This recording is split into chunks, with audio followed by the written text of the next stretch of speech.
তারেক রহমানকে কটূক্তির প্রতিবাদে দাউদকান্দিতে বিএনপির বিক্ষোভ। রিপোর্ট মেহেদী হাসান।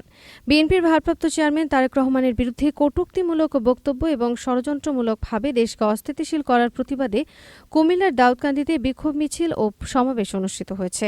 বুধবার ১৬ জুলাই বিকেলে আয়োজিত এই কর্মসূচিতে বিএনপির জাতীয় নির্বাহী কমিটির সদস্য ড খন্দকার মারুফ হোসেন বলেন, আজকে গোপালগঞ্জে এনসিপির শান্তিপূর্ণ সমাবেশে ফ্যাসিবাদের প্রেতাত্মারা নৃশংস হামলা চালিয়েছে। আমি এই হামলায় জড়িতদের দ্রুত গ্রেফতার করে দৃষ্টান্তমূলক শাস্তির দাবি জানাচ্ছি। তিনি বলেন, এনসিপি গণ অভ্যুত্থানের একটি অংশ। তিনি আরও বলেন, একটি দলের আঞ্চলিক নেতা যাদের সারা বাংলাদেশে একটি আসনও নেই, তারাও আজ বিএনপির গণজোয়ার দেখে বিভ্রান্ত হয়ে পড়েছে। তাই তারেক রহমানকে নিয়ে কুৎসা রটাচ্ছে। তবে এসব অপপ্রচারের দিন শেষ। এই দেশ ও দেশের মানুষ বিএনপির পক্ষেই আছে। অপপ্রচার ও বিভ্রান্তিমূলক কথাবার্তা বলে জনগণের সমর্থন আদায় করা যাবে না।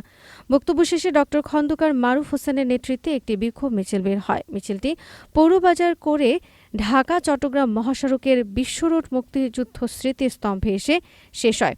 এ সময় উপস্থিত ছিলেন বিএনপির আহ্বায়ক এম এ লতিফ ভূঁইয়া, পৌর বিএনপির আহ্বায়ক নূর মোহাম্মদ সেলিম সরকার, উপজেলা বিএনপির সিনিয়র যুগ্ম আহ্বায়ক জসিম উদ্দিন আহমেদ, পৌর বিএনপির সিনিয়র যুগ্ম আহ্বায়ক শওকত চৌধুরী পিটার, উপজেলা বিএনপির সদস্য সচিব ভিপি জাহাঙ্গীর আলম এবং পৌর বিএনপির সদস্য সচিব কাউসার আলম সরকার, যুগ্ম আহ্বায়ক খন্দকার বিল্লাল হোসেন সুমন, যুগ্ম আহ্বায়ক মুস্তাক সরকার, যুগ্ম আহ্বায়ক বাবুল মোল্লা, যুগ্ম আহ্বায়ক সালাউদ্দিন সরকার, পৌরসভা যুবদলের আহ্বায়ক শরীফ চৌধুরী, পৌর জাসাসের আহ্বায়ক মোল্লা সোহেল, স্বেচ্ছাসেবক দলের সদস্য সচিব জামাল উদ্দিন মোল্লা প্রমুখ।